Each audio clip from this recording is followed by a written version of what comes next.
Hey guys, before you get into the episode, this is Sean letting you know that I'm officially a brand ambassador for Lift Life.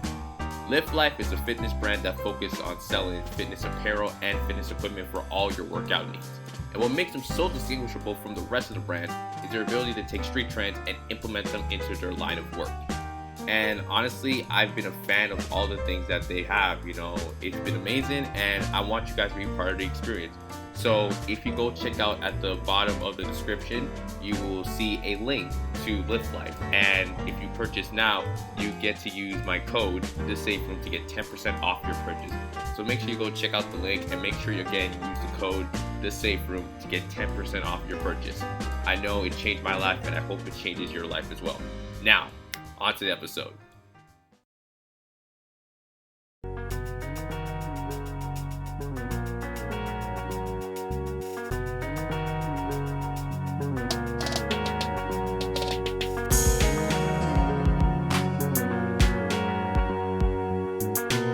Welcome back, everyone, to the Safe Room podcast. I am the president, the one and only Sean Williams, and we're back with another episode. I'm tired. I can't lie. I'm very tired, but push it through, guys. We're pushing through it. It's not late night. It's daytime, so maybe I won't be too toxic like my last few episodes, but I digress. Today I have a multitude of guests here, and honestly, we talked before we pressed record, and honestly, like, I'm very excited. I feel like this conversation is gonna be one of those conversations where we just go in and we don't know when to stop. I'm being dead honest. So first off, I'm gonna start off from my participants list because I'm just gonna keep it like that. First off, we have Karen. Karen, how are you doing? Good. How's it going? I'm doing really great. Why don't you tell everyone a little bit about yourself? Love this question. Am I doing interviews already? So my name's Karen. I am a third year in the JD MBA program at York University. I've been a lifer at York. I did my undergrad at York as well in business, so I don't think I'm ever gonna leave. Well, that's good to hear. Good to hear. Your gang forever. So that's we love to see it. Next up we have Piraveena. Hi everyone, my name is Piraveena. I'm a 3L at Osgoode, so I'm finally graduating after 21 years of school. Well, this is my 21st year. I'm really excited to be leaving. Thank you. I did my undergrad at UTSC in public policy, and now I'm at Osgoode, and I'm really interested in litigation. Sounds great. That sounds absolutely great. I believe we met prior. I think it was in a mentorship program event or something like that. Yes, we did meet. We met at the Merit Award alumni event. And yeah, it was really great meeting you. And I'm very happy to be here and also introduce you to my two friends. Yes, for sure. And lastly, we have Lucy. Lucy, how are you doing? I'm good. Super excited to be here. Hi, everybody. My name's Lucy. I'm in my third year at Osgoode, which is absolutely insane to me. I don't know how time has passed so fast. Before law school, I was at U Ottawa, and I studied international economics and development, like a mouthful. And at this point, I don't know what I'm super interested in. I'm not like Veena. I don't know that litigation is exactly it for me, but I have a little bit of an interest in litigation. But we can get into that later. All right, perfect. So if everyone who's not aware that's listening, they're all law students and everything. I'm the only one like business, so I'm the complete outsider and everything.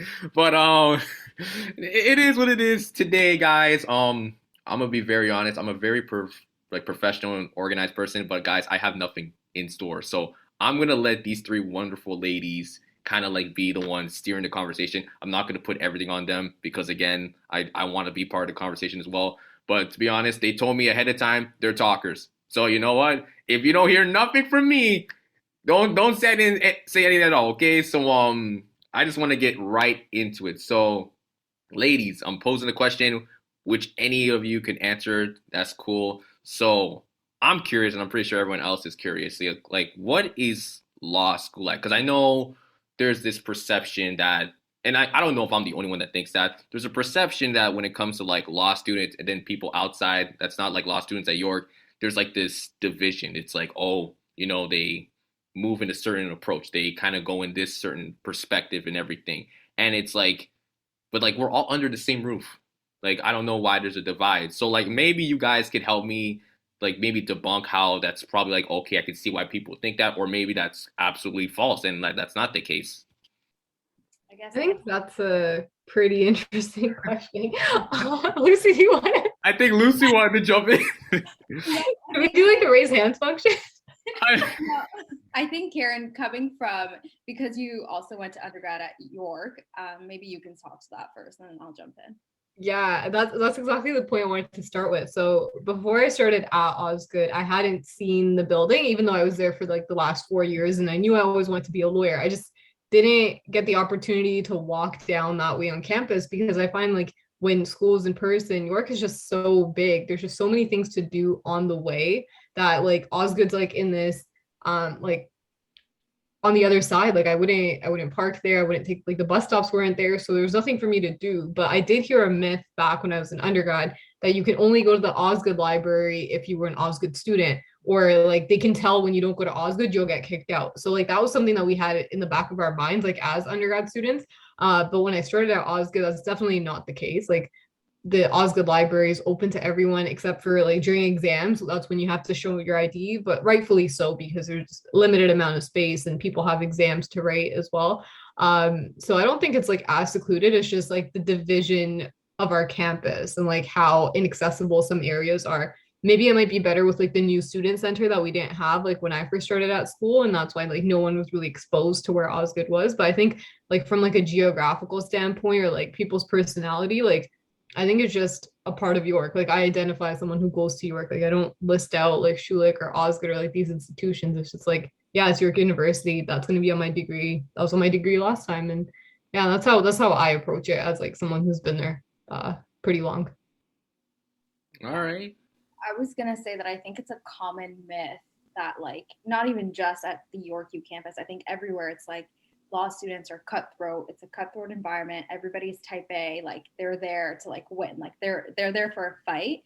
And when you actually step into the doors, you realize that it's actually a lot more diverse like than that. Like the personalities are actually very, very different. You will have people like even between the three of us, like you have some of us that are more like high strung and like need to get things done and like will stress out, whereas like other some of us will just take it a little bit more relaxed.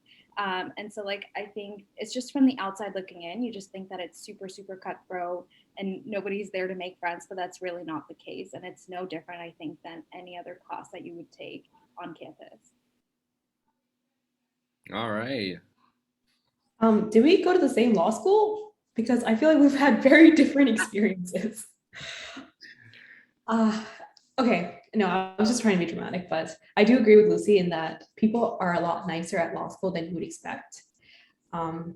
Like everyone's actually super friendly. Like if you ever miss a class, I've had people that I've barely ever talked to like reach out to me and go like, "Hey, do you want notes for this? Because I noticed that you weren't in class yesterday." I'm like, "Wow!" What? Like I never experienced that in undergrad, so to experience it at law school where it's supposedly so competitive and cutthroat, I was totally shocked. But for me, at least, law school has been an incredibly humbling process. I think we all come from backgrounds where we were told that we were the best at what we did. So like all throughout high school, all throughout undergrad, we were so used to getting the best grades, the best jobs, the most compliments about our work or whatever.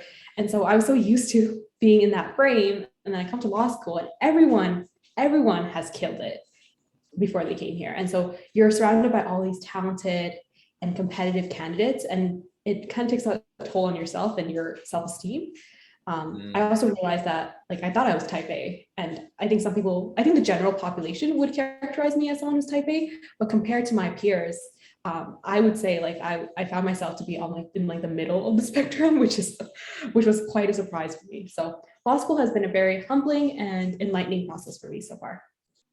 Yo, all your answers, all your guys' answers were so like eloquent and like so beautiful. Like me, I would have been something like, it was cool. it was cool for business. It's like no. But for real though, that's great to hear because like again, I do hear a lot of people, a lot of friends are like, yo, like them law students, like there's something else, and I'm just like, where does that even come from though? Like who am I to really judge and everything? Like I think I remember one time, personal experience. Let me just tell everyone a little story here. So I was planning to book an academic event for the club that I run, the Business and Society Student Association. And one of the ideas I had, hey, let's do it in Osgoode Hall. So we're that.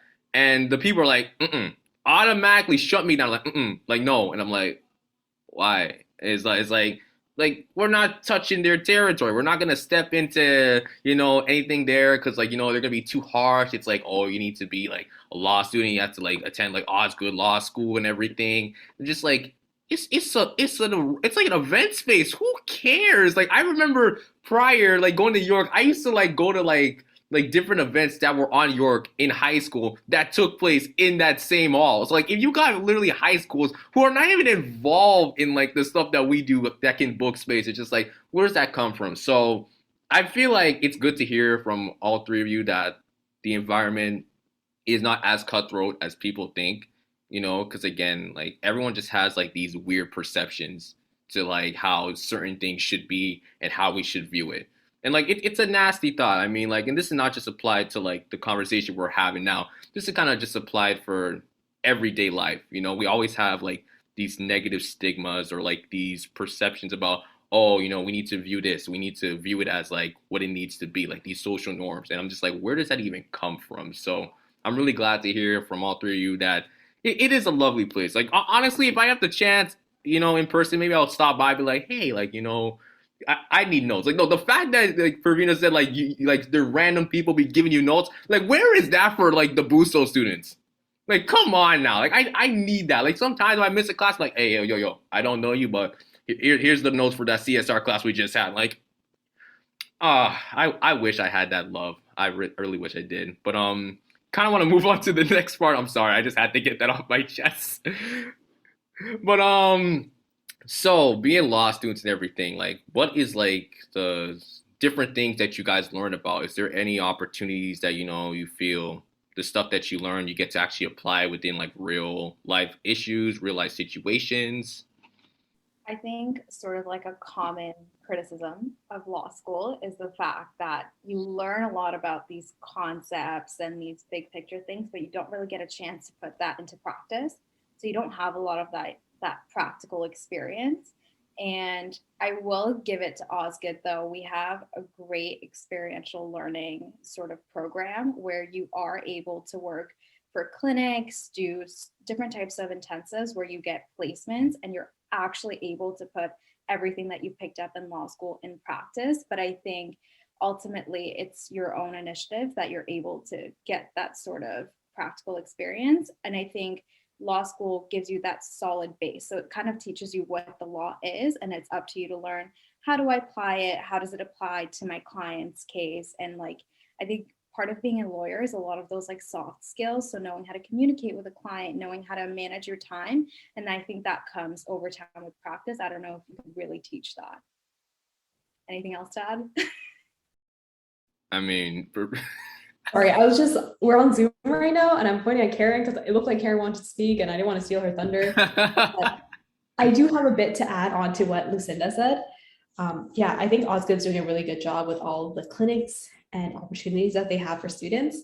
I was a class DL and I'll just give you a warning right now, like this is going to be a promotional little speech for class, but as a class division leader, I had the great opportunity to run my own files. So for a whole year, I had about 8 to 12 client files that I was running by myself with some supervision and advice from our supervising counsel.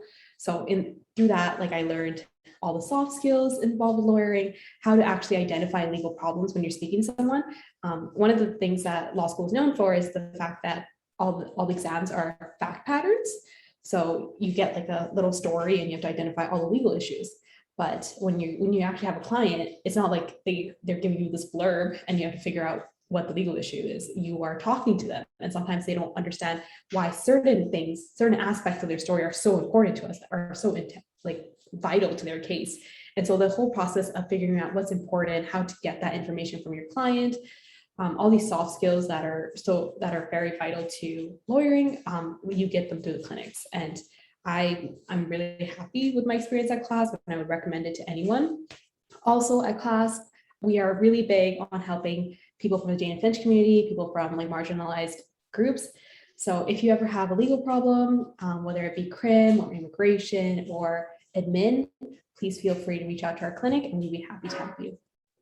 That's absolutely beautiful. You love to see it, and like I know you mentioned class, but then like I've been around there, and I remember one time there was I think we were trying to like get a trademark done for like I wouldn't say a club, but like an initiative we were starting, because like the problems at the time was that we were so afraid that the Toronto District School Board, because that's when like the initiative started. It was called Black Brilliance, and we were so afraid that they were going to take that concept and like bring it and make it their own. Because like Black Brilliance started in a sense where like it happened under the TDSB, but it wasn't a TDSB concept. And again, like no one really had understanding about how far and how much success it was going to have until like a lot of people were talking about it. Actually, I think like some of the board members in like some of the TDSB headquarters were like, "Whoa, what is this Black Brilliance? Like, we want to know more about it." So being the very wise individuals that we're like, yeah, we're not gonna let you touch nothing. We're gonna try to get something done and like probably trademark our name, the intellectual property. I know that's probably a huge concept as well. So yeah, so I've been around class, and yeah, the environment there is just so wonderful. Like, they really help out, like you mentioned, the Jane and Finch community. Like, I think there's like a strong relationship between the two parties. So again, for anyone who's like needs help in that department, hit up class, man. Like, definitely a great resources. Great, fantastic. But I don't know if Karen wanted to say anything on the previous question I just asked. I'm sorry, I probably cut you off. So No, it's totally fine. Yeah, just adding on to the clinic experience. I'm actually doing a clinic right now, and it's called the Investor Protection Clinic. It's a little bit different in the sense of like the types of problems that we see. It's usually like financial mismanagement or financial fraud for mostly like the elderly or people who don't know like how to invest their money. So it's been like a really interesting experience because I started in the summer and I'm going to carry it through in the school year. So getting like that direct contact, so being like the first point of contact for whether it be speaking to clients or like filing complaints or filing documents in court and working closely with the lawyer. It's like the junior like lawyer level stuff that is seeing it like so early in my career. Like I'm really grateful for getting that opportunity. But yeah, like, and also like to add on to like law school teaching you how to think like a lawyer. A lot of people don't realize it, but people go to law school and sometimes don't even end up practicing law. Like they can go into like anything like in terms of like consulting, investment banking, or like go on to pursue like higher education. So there's just a lot you can do with a law degree. It adds to your credentials, I would say. all right, wow. It's good to hear as well. Like you mentioned, how it's not just law, because I feel like that's what everyone's assuming. Like you go into law school, you have to do law. Well, not really, not really. You could venture into so many different like careers, different paths and directions, and that's great. Like, would you guys say that even though you get to like venture into different stuff, is it all like interconnected, or is it like we give you options, but like there may not be a chance that one specific career is going to tie into like something similar to law? I mean, I don't know, because like for Buso, there's different like interdisciplinary studies that kind of tie in together. Everything's like intertwined. Like every time I take like a new course, it's always talking about a previous subject matter that talked about like in a previous course. So it's like literally just adding on to everything. So like I'm just really curious. Like, is there anything where like those other options, it's like it's still interconnected, or so like we're giving you options, but it's kind of like separate branch? So from personal experience, like being part of like the dual program, I see like a lot of overlap between like the JD and the MBA studies. So in my MBA classes, they'll be like, you'll need a lawyer for this, or like if you are a lawyer, think about like this from like a consultant's perspective. So if you want to go into consulting, and like now I'm going to do a plug for a JMSA, the JD MBA Student Association, but they are focusing on more events with like McKinsey and like investment banks to showcase like students that there are other avenues for you in like an associate program. And I also know that a course that I'm taking at Schulich, they mentioned that a lot of people from like the Masters of Environmental Studies are also there. And those people also do like a joint degree with like the JD program, or like there's also a PhD program. So there's a lot of different like joint programs that Osgoode does have. But that being said, like in terms of like law classes, like I think they do generally tend to focus on like the legal principles and how to apply it. It's more about like how you explore it by joining like different associations or like doing your research, and most importantly like networking. So it's kind of like the world's your oyster with this degree. That's great. That is honestly fantastic. I don't know if Lucy and or Piraveena want to step in, you know. We can move on to the next one if that's what you I mean, want. you can say you can say what you have to say. Okay, I guess I will take a different perspective from Karen. Karen comes from the JD MBA perspective. I come from the perspective of someone who's hopped around a lot in law school. So I started off like my first year summer, I was at a legal aid clinic. My second year summer, I worked for the government, and now I'm going to be articling in private practice. So those are kind of like the main three legal areas that you can work in or practice in. And so it's been really interesting to navigate from one area to the other, because your clients are different, your priorities and goals are different. So you see how the law looks like from a different angle at each of these different areas. So it's been very interesting learning that. Wow, that sounds great. So I have to ask because I'm honestly an instigator, but I have to. So, what conversations have you guys like partake, whether it's within the classroom, whether it's in like the field of work or anything? What conversations have you heard that's like something that's like stick to you like deeply? Like, so to give an example from my perspective, because I'm a business major, every time I hear the conversation about corporate social responsibility, like my skin crawls.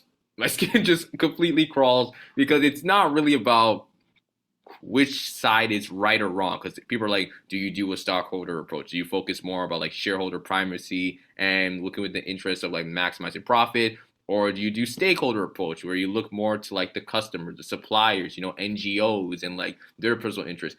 It's not about right or wrong. It's about what people say to justify their point. It's like I feel a lot of people just kind of say it out of their mouth and sometimes out of their ass, and they don't realize what they're saying. So, I mean, I'm curious. Like, has there been any conversations that you guys have heard that has kind of stick to you during your times in a law school and just overall? It's open to anyone. I mean, That's a tough question. You got us stumped. We're talkers, but now we're we're speechless. No, I think those types of conversation are kind of like ongoing in all of our courses, because at the end of the day, we serve the public, and I think our job is to serve the greater good. Like, lawyers are actually making the law, right? So what we bring forward in the court is what the court will consider, and that will sort of help us push boundaries of law and making sure that it's growing in the right way. And I think for me, like the first thing that came up in my head when you were sort of asking the question is I was thinking about our ethical lawyering classes. So when we start law school, we have about 2 weeks in first year where we have a course that teaches us how to be an ethical lawyer. And I mean, it's 2 weeks. It's not going to teach you everything, and a lot of it just depends on your point of view, right? There's no right or wrong answers.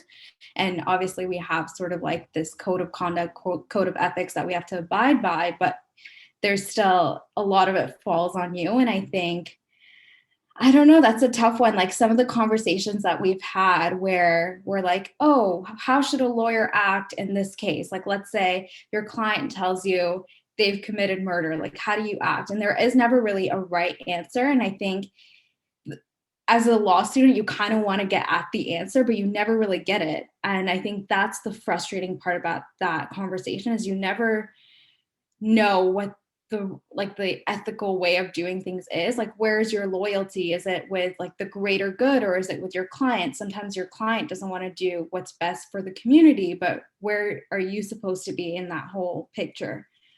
I don't know if I even answered your question. no, no. Like, I think you did a perfect job of answering it. Karen, Piraveena, you guys want to intervene? It's really interesting what Lucy said, I think it was an earlier point where she mentioned how lawyers work on cases, and these cases are what determines the law. I think oftentimes as legal professionals and future lawyers, we often make it seem like, this has nothing to do with us. We're just working a case, and whatever happens in the case happens in the case. And I'm going to try my best to get the best result for my client. But we are agents of change as members of the legal community. So every case that we work, it has an implication for how the law is interpreted, how, like, what norms we solidify. So in that way, we are agents of change. And I think that's a responsibility that we should take seriously. Personally, something that has stuck with me, again, it's from ethical lawyering. I guess those 2 weeks were really impactful for all of us, as our examples are coming from that one course. But I'm thinking of this theory that Constance Backhouse came up with. I can't remember what the terminology was, but it's essentially about how people, like, law school tries to get all these diverse individuals into law school. But then once they come into law school, they're kind of shaped into fitting this mold, and everyone comes out looking the same. So it's like, imagine putting all these like interesting, diverse, unique people on a conveyor belt. And by the time like the end of the belt is there, everybody looks the same. Everybody's like square. And I think that's something that I'm really worried about as someone who comes from a marginalized first gen background. I know that I'm different, but I'm worried about losing my individuality with the pressures of like fitting in, conforming to the legal community's standards. That was exactly my point. That article from the first week, I remember that because we sat around in ethical lawyering class, meeting all these people, your peers, you're finally in law school, looking around the classroom, and everyone looks really different. And when people are answering questions, some are gearing towards like an idea or a school of thought you've never considered because you haven't been exposed to it. But like with that reading, I'm like, wait a minute. So all these people, like, we have a chance of just coming out after these 3 years and like looking exactly the same. I'm like, well, that is something that we fear. And I think that's why that kind of ties into another plug, our blog, Legally Brown. I think that was kind of like a foundational thing that we all considered, like why it was important to start this blog in the first place was so we have like something out there on the internet that we can read. Like, this is who we were 2 years ago. This is why we came to law school. This is our journey. And like to never forget, because it's easier, like once you've crossed a bridge, you're like, oh yeah, no, that was totally easy. I could have done it like twice over. But like while you're in the moment trying to like get into something, achieve a goal. So whether it be like taking the LSAT or passing a course, doing an assignment, like when you're about to start and your page is blank, you're like, I don't know where to start, what's going to happen. And then when you get your grade back, you're like, oh my God, like this was fantastic. Like it wasn't even that hard. I can do it again. So like things like that is just like the constant like appreciation for like remembering that you do belong where you are. So a lot of people do face like the imposter syndrome as well, because maybe they see like the end product of law school, like a lot of people looking similar, and you don't see yourself in that. So that's why like with our like little blog, we're hoping that people can see that they might find bits and pieces of us that they could relate to and see like, okay, if these girls can do it, we can totally do it. And you know what, we can achieve our goals. So it comes down to like the community and reminding people that like the legal field does need to be diversified, and we're here for that. Like and hopefully like as a way of like maybe like a mentorship community or something, like we can empower each other and maybe change like the outcome. Wow, that's amazing. No, I love how like you guys mentioned like like lawyers or like just the different stuff that you ventured in, like the agents of change. I think that's such a strong focus as well. Like I don't think people realize that those who venture it within law or even different aspects of it as well, they're such a crucial instrument to today's society. Again, like working on policies, different cases as well, and how to evaluate them. People don't understand, like people kind of look at and I'm even gonna go against like the stuff that I do for business. Everyone looks at corporations and say like, oh, they're the only agents of change. They're the only ones that are like really trying to do things in terms of like improving the public interest of everyone. When like that's not the case. And even to like rebuttal that, again, most of the time it's like they're trying to protect their own image and reputation. There's actual people who are going into these like different stuff that's happening and critically analyzing it and putting it into perspective, like we're not just doing it because like for a check. or for a bag or for like a financial bottom line. No, we're doing this for the public interest of everyone because that's the main focus. I mean, you hear it in different, authors, economists, lawyers who write academic articles, dissertations about stuff like this. And it's stuff that, like, even though it's rooted within stuff like, the internet or, a scholarly like journal, people still like bypass that and still stick to one thing. Like, I think what you mentioned like before, Karen, how the fact that you start off and like you have some like a diverse group, yet, the program or what's in place is trying to make sure that by the end of it, everyone kind of looks the same, and like Piraveena, you kind of put a great analogy, like it's a conveyor belt just kind of going the way, and just like at the end, like this is the end product. You have to like fit this mold, and like it's stuff like that where it's like where do we find like those like moments where we can identify it, but also be accountable to like we can't just go off this assumption, we can't just go off this structure and this framework because that's not how it works. Like this is not like the 80s where like things were working a certain way and it's like okay we have to stick to it. So I really appreciate what you three have had to say. Like it's amazing, and I appreciate the fact that you guys just stick to the work that you do, and it's just amazing. I really have not that much words to say because like I'm really just taking it all in for sure. Like wow. You're flattering us too much. We're not used to this. You're gassing us up a little bit too much. I mean, no. I mean, yeah. I mean, take what you want, but no, for real though, you guys are doing amazing stuff. I really appreciate it. I would have loved to talk about other things. I mean, I mentioned before about the federal election, but Piraveena said like she didn't want to go too into detail into that, and like, I mean, that's cool. I mean, I could just say from my personal like perspective, it's amazing how they spent over $600 million just to get the same result 2 years ago.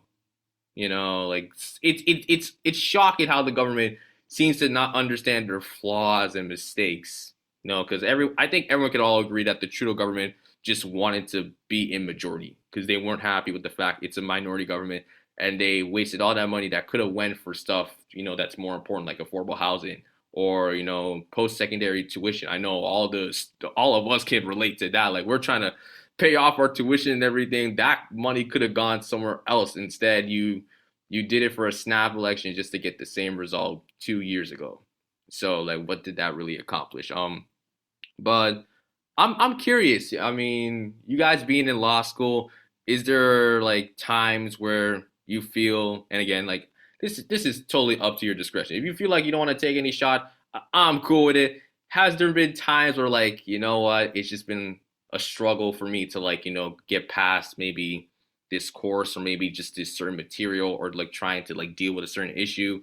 Again, you don't have to answer it. We can move on to something different, but I like to ask the hard questions sometimes. Sorry, this question just made me laugh because I think our friendship was solidified because we all equally were terrible at crim. For some reason, all of us just did not understand crim very well. And I think our friendship was built and forged through our mutual dislike for crim and our very serious efforts to be better at it. So I think that's really. I need you to explain everyone to like what crim is, because now I'm like, this is probably gonna get interesting. Okay, so crim is criminal law. It's one of the core courses that you have to take during 1L. So I think all three of us, we were doing fine in like torts and contracts and pubcon and like all the other courses we're doing, we're fine. But crim is its own, it's its own creature. Like it's a different course. It's very different. The thinking, the rules, the type of work is very different from what the rest of law schools like and what the rest of the courses are like. So I think for all three of us, like crim was very difficult to adjust to, and like none of us really came from like a criminology, or I don't know what other courses are related to that, but like a criminology background. So it was definitely very difficult. But I think because we all bashed crim so much and complained about it so much, I think it really was the starting point for a beautiful friendship. And to be honest, like I walked out of the midterm thinking that was easy. Like I thought I understood everything. Like, here's a criminal code, apply it and like link it back and you'll be fine. And no, that was not the case. So it was not the case. So that was probably like the first like humbling moment of law school, I want to say, because like that's never like in undergrad or like any other exams like in my life before, like I know, like I have a feeling of like how that went, like either that was like excellent or not, and like things were usually in line with it, like with like a plus or minus 5%, right? This not the case. So yeah, crim, it was interesting, but I'm glad that I made two friends from that, so we love to see it. I just want to say, to our defense, this is our first year, first semester. We didn't know what was going on. Like, I think it's fair to say that, like, all the classes were like a little bit overwhelming at that stage. I think there's like a steep learning curve at first because it's the first time that we're seeing these types of exam. It's the first time, at least for me, I was faced with like 100% final. Like, I usually have little assignments and bits and bobs around here. And so it was very new to us. So, in our defense, I don't think any of us had an idea what was going on. So it's okay. I'll give us a pass there. Also, is it any surprise that none of us are pursuing a career in crim? All makes sense now. Yeah, no, listen, I mean, criminal law, that's a whole nother thing. And like I'm not even someone that I would tell you that I would even venture into something like that. The funniest story too, back in high school, I got the chance to go to Harvard University.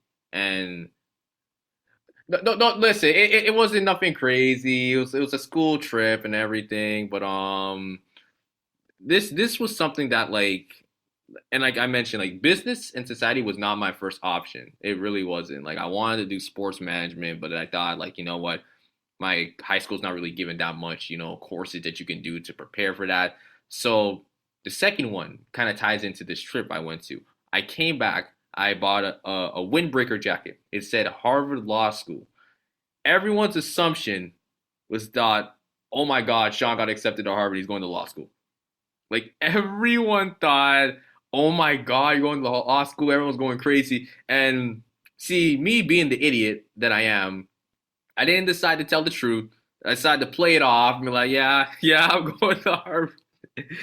And then basically I thought like, okay, you know what? Maybe I should like try to do law. Like, maybe it'll be interesting. So like I tried to like do some research, like look into cases, see if I can like debunk everything. And like I came to the realization, I'm like, you know what? This is not for me. This is not for me. I'm not gonna venture into something like that. But this kind of leads into my next question. I know you're probably wondering why the heck did you tell that, Sean? It's because I do believe that there are some people who want to do like probably some form of law, but they're not sure. So I would like to ask you three, any of you three, to answer first. What would be some advice that maybe you didn't get in your first year starting this that you can give to someone who wants to pursue that? First of all, Sean, you still have a chance. You might, in 10 years, who knows? You might still say, I want to go to Harvard Law, and we'll see you there. So I think, so I'm in a position where I'm like, it's my third year and I'm still not 100% sure of what I want, what specific area of law I want. And I think a piece of advice I would give to people is just try everything out and then start ruling things out. So for me, very early on in my first year, I knew that I didn't like criminal law. It was like too much emotion. It was too tough to digest. And I know I couldn't see myself doing that in the long run. And then when I got a chance this summer to work at a firm that had a pretty wide practice, like I went and did a little bit of everything.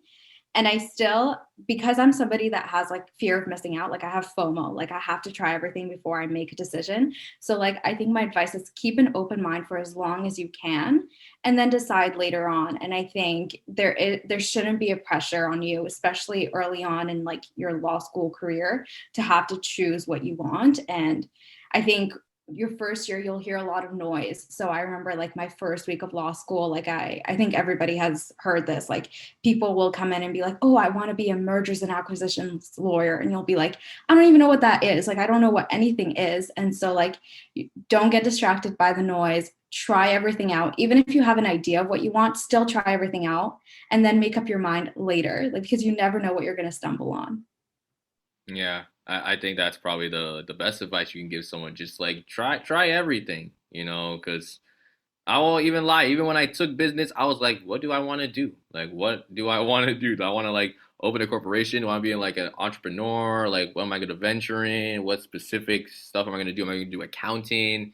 I'm going to focus on like human resources and like going into my 4th year. I'm still thinking. Like, I'm still thinking. So like, again, this is not really like a rush process for anyone who has like any interest. If you want to do something associated with law, then just try out everything like Lucy said. Piraveena, Karen, I don't know if you guys want to add in.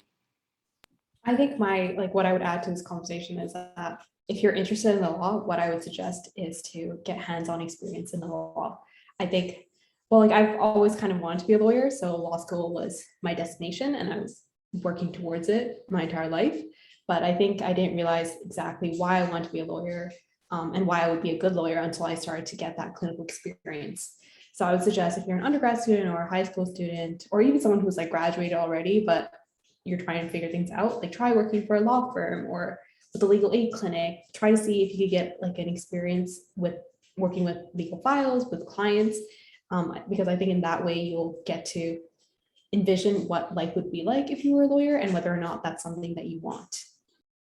That's a good point, Vina. I think what I wanted to add to like the whole conversation was a lot of people like honestly speaking, like when you say like you want to be a lawyer, like going to law school and like being a lawyer is like pretty far off, like what we've touched on. Like there's just so many like different things and experiences that you go through. Like I know like people message us like all the time as well, like on like LinkedIn and Instagram about like, hey, do you think I'll get into law school? Like a lot of people just like don't know if they'll get in or if they have like the credentials, just like so much like ambiguity on like how certain schools like pick who's like the next year's class. So I think my one piece of advice to people like that is like if you don't see like an end goal but you're debating, like just take the LSAT and apply. Like just you got like the better things to try and know like whether or not you get in and like where you're gonna go and what kind of like avenues are available to you, like depending on the schools, because each school has something that they're like relatively like better at or like more experiential learning or like externships. There's like a lot of different things that you wouldn't know until you like get in and you actually start exploring it and talking to people there. So ruling things out early on, while that may have worked in high school and they make you make up your mind in like grade 10, like, okay, grade 11, like, are you doing science? Are you doing business? But when it comes to university, you do kind of have like, you have a lot of time. There's a lot of different resources, a lot of people you can reach out to. So you don't need to be like dead set on anything. Like there's lawyers who go from like private practice to getting an LLM and like working in the government. Like there's just so many different like things. Like just because you're doing something today doesn't mean you'll be in the same field tomorrow. So it's all about like being true to yourself and like what goals you have at the moment and just like seeing that kind of follow through. Yeah, absolutely. That's really important. And I really like the fact how like you three have like established a great relationship as well. So like you guys have that great connection and everything. So especially like if you guys want to do something as well, there could be like, hey, like I've heard from this person that, I can get you into this firm. And one thing that I just dropped a recent episode where I talked about my full Yorku experience. Make sure you guys go check that out. I talked about how like university just overall is about networking. As much as people can say it comes about, oh, it's about the grades, and maybe if you're going to graduate school, you're going to get your master's, cool. But listen, my sister and I have a great saying: C's get degrees. So look, honestly, university, it's about networking, having those connections and those relationships that you can build upon. So that way you're not only building your own platform, but you're hopefully building a platform that other people can come along with you and you can help them as well. So I really appreciate like all the mentality that you three share, just like again, looking for within others and also building your own stuff. I really love that. I'm gonna leave it to these last final questions.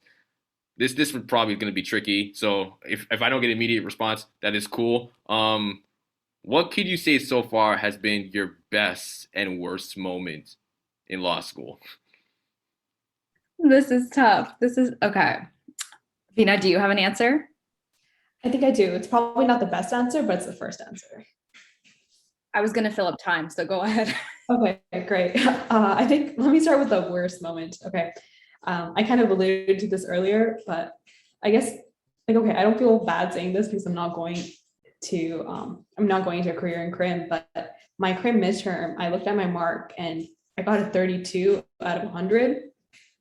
And like, I'm someone who like hasn't seen a B in like years, and to get like a 32 out of 100, I'm like, oh my God, what am I doing here?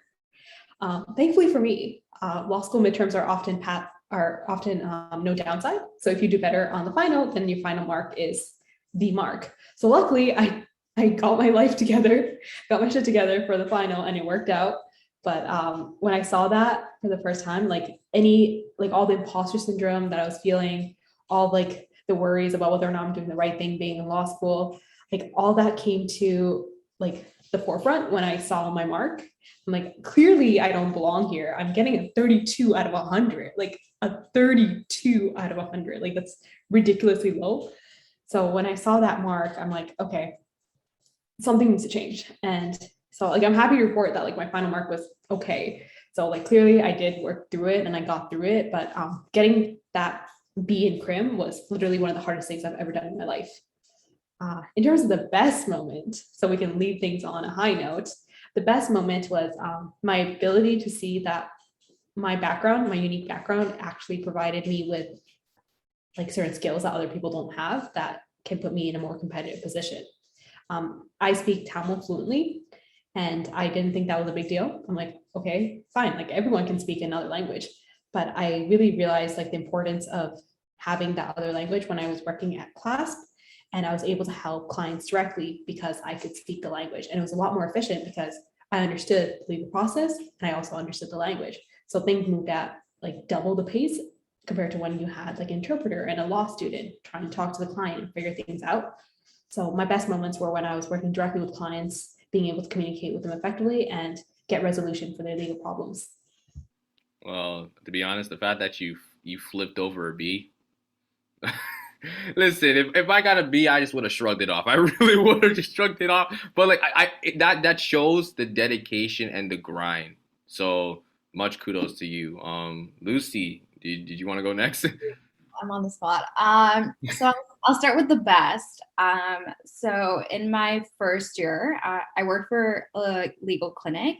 It's called Fair Change, where we represent low-income individuals, specifically street-involved individuals. And so in my first year, I got a chance to actually go before court and advocate for our client, and I got their fines reduced down to $0.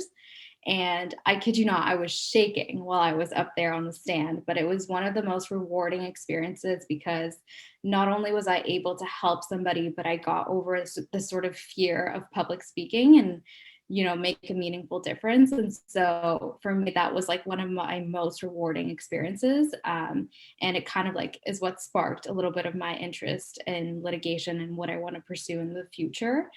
And then I think like the worst part of law school, there's just always some little moments throughout, like anytime like the workload gets too much, I'm like, I can't do this. Like, I can't do this. Imposter syndrome hits me hard. And I'm like, everybody has their stuff together and like knows what they're doing, but I don't know what I'm doing here. And so there's always moments like that. But I think reminding yourself that, again, like I think we spoke about this earlier, it's reminding yourself that you're here for a reason. And sometimes it's just, the workload is a lot sometimes, and you just got to get through it. And once you get through it, it'll be better. But I guess like that's the worst moment.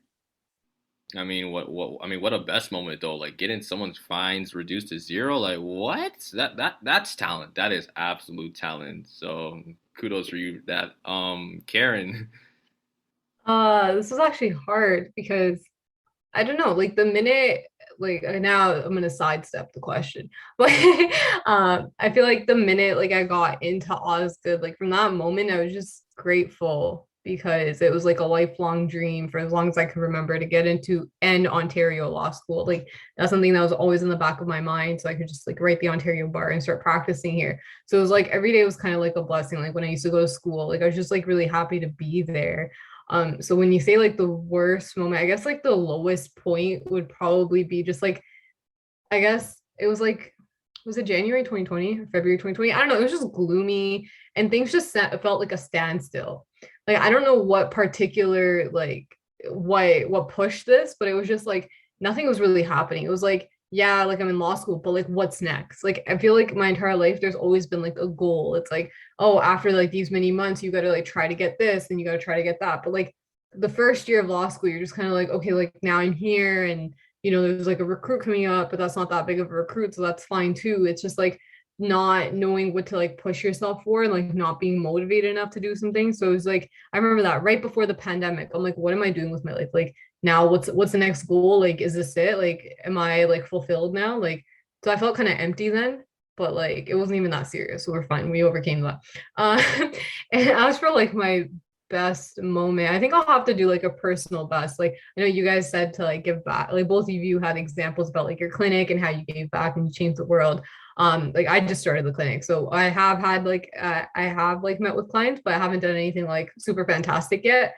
So we're still waiting on that. But I think it was when I randomly decided to apply to the MBA program in like I think it was like April 2020, like during exams. So while everyone was studying for the public and constitutional final, I was on Schulich's website and I'm like, oh, the JD MBA program. Let's see what that's about. And I remember doing my interview at like 2 a.m. or 3 a.m. Like there's a video interview that you have to like submit. And it was kind of like on like a whim, like, oh, cool. Like, let me just shoot my shot because again, like the whole standstill feeling, the world shutting down. I'm like, so what's next? So there we are. And then when I got in, I was like, oh, this is fantastic. Like, yeah, I'm going to graduate a year after my two besties, but it's fine. Like having another degree, it's pretty cool. And I like the program. So yeah. Well, that's great to hear. I feel like I want to share my best and my worst, but I feel like we'll be here for another hour because I have a lot of bad moments. Okay, not to say I haven't had good. Okay, so let me just keep it from a minimum. Let me keep it just academically. So I'll start with my worst moments. So my worst moments, Piraveena, it's actually similar. I got a 35 on a reflection paper, simple 100-word reflection paper, and I nearly raged so badly that I almost got in like like an argument with my professor. I gave him like a strong email saying, okay, so I just got my mark. I'm very confused. I'm trying to figure out what I did wrong. Can you please explain to me so next time I won't have to make this mistake? And then he goes on to say, well, you were too detailed. You should have just kept it simple. And I'm like, what does that mean? Like, what does that mean? Like, you keep it simple? Like, yeah, keep it simple. And I'm like, it's 100 words. How more simple can you be? I mean, that was the thing that threw me off. So like, it was just terrible because it put me in a mindset of just like, yo, is this even worth it? Like, this was last year too. I'm like, I don't know if I want to do this, but luckily I was able to pass that. One of my best moments. So this happened in my first year. I took a class on the modern age, shapers and definers, which probably today, like outside of the Buso program, is one of my favorite classes I've ever took. Not just from the material, but the professor. So she was amazing. Shout out to Tanya right now. Like she was awesome. So I had an essay to do, and being in my first year, I didn't realize how much it was to balance like student clubs and classes. So I was part of like two student clubs and doing classes. So my stupid self thought, oh, I can do that. I couldn't. I kid you not. The day of, I had no essay written. I woke up 8 a.m. in the morning. I went in the living room. From then on till 11:59 p.m., I typed out that entire essay in a day. In a day. And I was like, I don't know how I do it. Like, there was even a point about 10 minutes before I handed in, E-class was like loading like super slow, and I was like freaking out. I'm like, don't do this, don't do this. So long story short, I was able to get in, and I think it was a tutorial on a Thursday. She gave back the papers except mine. So I freaked out. I'm like, oh, Lord have mercy. Because I think she mentioned something prior to about like I've had in the past where people have got 12% and I've had no remorse for them. And I'm like, am I that 12% this time around? Like, I hope not. I hope not. So she pulls me to her office, and then she sits down, and it's so cunning. She's like, do you know why you're here? I'm like, You tell me. You tell me. Like, I don't know. And then she goes on to say, like, you had the highest mark in the 2 tutorials I had. I was like, so that's why you brought me in, to scare me like that, to like you had my heart like beating out of my chest just to tell me I had the highest mark. She's like, yes. And she's like, she told me personally, like, you're an individual that likes to speak his mind out, regardless, even if it's like the information or the assignment telling you to be factual. And like, I appreciate that. And the reason why, you're probably wondering why is that the best moment, because that really pushed me to break out of this boundary of like, I need to fit a certain mold and what I need to like be in terms of like as a university student. And from there, I was able to like just do all other stuff, whether it's student clubs, whether it's like outside in the community, or even with this podcast. Like, that moment was crazy. And the funniest part, the class I mentioned, the modern age shapers definers, that was the professor who told me that. So that's why I tell you, like, that's why it was my favorite class, because like it was from that class, from that assignment, that I broke through. I'm like, you know what? I learned a valuable lesson. So again, shout out to my professor for that. That was probably one of my best moments. But like I said, I have so much great and bad moments. You guys can go listen to the previous episode I did. I listed them all out. So, but Your prof couldn't have given you like a pat on the back during class or something. They had to pull you out, have a very like one-on-one conversation with you that scared the living bejesus out of you. Yeah, like I don't know why she did that. Like that it like genuinely freaked me out, because even like my classmates, they were worried. They're like, oh, like what happened? They're like, oh, I got the highest mark in 2 tutorials. It's like, that was it. I'm like, yeah, and like, and people were jealous too. I'm like, why are you jealous? Like, it's like come on now. Well, I guess it's true what they say. Like diamonds are made under pressure. So in that like 12 plus hours that you had to pump out that essay, like clearly it worked out well, right? Yeah, I guess so. But I just want to say thank you to you three amazing like women, Lucy, Karen, Piraveena, for being on the podcast. I know you guys were extremely busy, so like this was like amazing to get you guys here together, learn about your experiences in law school and everything. I've learned a couple of stuff as well. And Lucy, I might take in that offer about maybe I might go to law school. Who knows? It's never too late. So we'll see. But from the bottom of my heart, thank you guys for being on the podcast. Thank you so much for having us on. It was a pleasure. Hopefully we did a good job. Thank you. Thanks. It was a great conversation. So it was a lot of fun today on this gloomy Wednesday. Oh man, yeah, it's not in the best vibe right now because of the weather, but I mean we're all here, so I mean that there's a positive. Exactly. Um, Before we sign off, I just want to plug our blog one last time. oh no, listen, do all the plugging you want to do. Just one last shout out to the blog. So if anybody that listened to this is interested in law school, has any questions, reach out to us. We have a LinkedIn and an Instagram. You can also reach out to us personally on our LinkedIn. We're always happy to, talk about law school and how to navigate it. So that's it. Called Legal Ground. She missed the name. Does the entire ad, forgets the name. Not a business student, not a business. Oh my God, I forgot. There you go, Legally Ground. Yeah. Okay, perfect. You guys can send it to me and I'll put it in the description that everyone knows. Like, listen, like everyone listening, like go check these three women out. They're amazing. Okay, if you're interested in law, anything, like go talk to them, have these conversations. One thing I promote on the podcast, I like to get people on the show so they can talk about what's brand, what they're trying to do, so that way I can bring my audience to you guys. Like that's me. Listen, I'm other people first. Not to say I don't care about myself. I love myself. Don't get it twisted. But I am caring about everyone else as well. I put them first. We appreciate it. Yes, absolutely. I guess that's have to do it, guys. Make sure you guys follow me on Instagram at the Safe Room Podcast. If you guys have been following me, I have a big announcement in the future that's coming up real soon. We're coming up to that special 50th episode as well, so stay tuned for that. But thank you again to Lucy, Karen, Piraveena for being here, and everyone to listening. Thank you for your support. Thank you for just being by my side as I'm doing this. Like last year, I said I couldn't do the podcast. I was so busy. This year, I'm 10 times busier, and yet I'm still here. So I don't know.